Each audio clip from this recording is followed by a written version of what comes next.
Hi there, my name is Gavin. I work for Bury Christian Youth and I'm delighted to be with Victor Jack.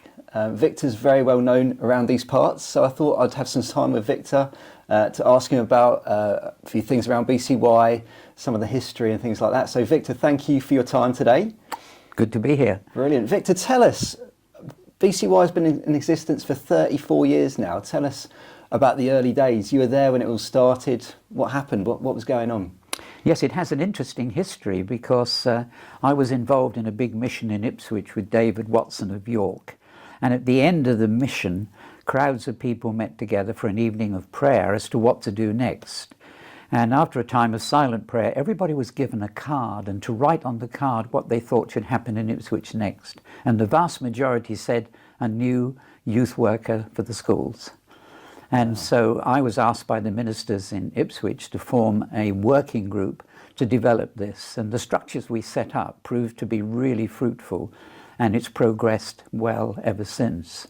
And then a few years later, there were a group of ministers meeting here in Bury St Edmunds, and they had the same objective, that they would love to see more Christian input going into the schools.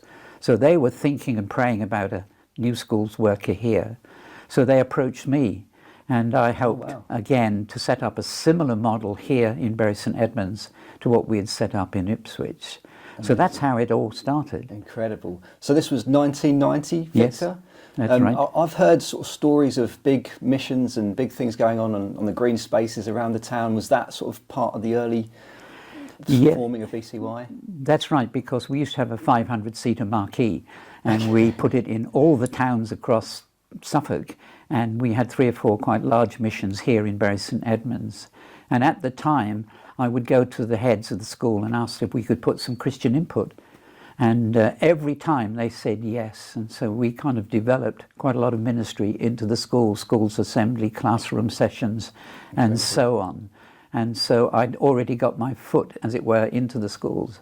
And that's why the ministers thought I might be the right person to help start BCY here in Bury St Edmunds. Amazing. Well, Victor, tell us some stories of some of those early days. Any incredible stories that sort of stay with you, some impact stories? I think one story that I find particularly encouraging, that there was a young man who was very taken with our approach in the schools.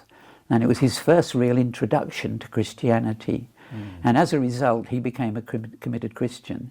Amazing. And today he's now functioning as a full-time Christian youth worker himself in schools. Incredible. In another area. Wow. So that's an indication of the value of the work that BCY is doing. And of course, in those early days, quite a lot of the young people, they went to Sizewell Hall. Yes. They went with their Christian friends, and quite a number of people there committed their lives to Jesus. And of course, whether that's recorded in the minutes, I don't know, but at least they're recorded in heaven. But they were very encouraging days, and I was impressed with the enthusiasm and commitment of the working group that first started off BCY here in Bury. Incredible, incredible. So we've been working hard with this kind of vision of connecting young people to Jesus. I think that was probably part of the original plan, of connecting young people to Jesus. And to this very day, we're still doing that. You know, we've got some great relationships with the local primary schools and the secondary schools and the sixth form as well now. How do you view BCY 34 years on, Victor? What do you think now? Well, for me, it's needed more now than it was then, because we have a completely different culture in which young people are living. And of course, it's needed for 2 reasons. One, for the young Christians in the schools, yes, who often feel isolated because they can be rejected, even ridiculed, because of what they believe and of their moral standards. So it's really tough for them. And it's so good for them to have somebody like yourself as one of the workers going in that they can talk to about their concerns and their questions. So it's really important to support the young Christians in the school. Yeah. And then it's equally important that BCY continues to operate in the schools, because most of the young people now have no background at all. Yeah. And it's tragic. Yeah. And so we've got a lot of young people who are completely besotted with social media, and they're getting sucked into watching pornography and violence on their phones. And as a result, we've got an increasing number of young people with mental issues. Yes. And so it's so important that BCY is there to show young people there's another way to live and a better way. Yeah. And so it's essential, both for the young Christians in the school and also for those who have no Christian faith at all. And it's wonderful that the doors here are still wide open, because I have colleagues in different parts of the country where the schools are now closed to Christian workers because of the stance on marriage. Wow. Okay. Well, thanks, Victor. That's awesome. If someone's watching this video right now, what would you say to them who maybe isn't sort of supporting BCY in any way? What would you say to them now? I would say it's absolutely essential that you support BCY here in Bury St Edmunds by prayer, first of all.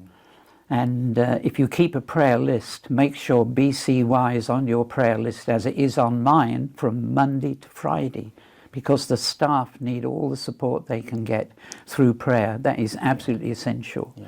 And then secondly, the need for support in finance. Not everybody knows yet that BCY is facing a challenge financially, and there's a possibility that the work might need to be cut back because of lack of finance. And to me, that's tragic when the need there is so great. There's an old saying which says it's better to build a fence at the top of a cliff than to have a hospital at the bottom. And tragically, so many of our young people are going over the edge and ruining their lives. And so we need BCY to be in there so that they can help prevent some of these young people from committing suicide and wrecking their lives at a time when they should be full of vision and ideas and a sense of freedom and purpose. And so it's essential that we support the work financially. And I would appeal to you to seriously consider giving an amount each month, because that can help with budgeting, even though it may be a small amount. But certainly a one-off gift can really help. So let's get behind this work. It's really needed for the future of the church here in Bury St Edmunds. So let's pray and let's give and find joy and reward in seeing the work continue to progress and prosper. Amazing. Thank you so much, Victor.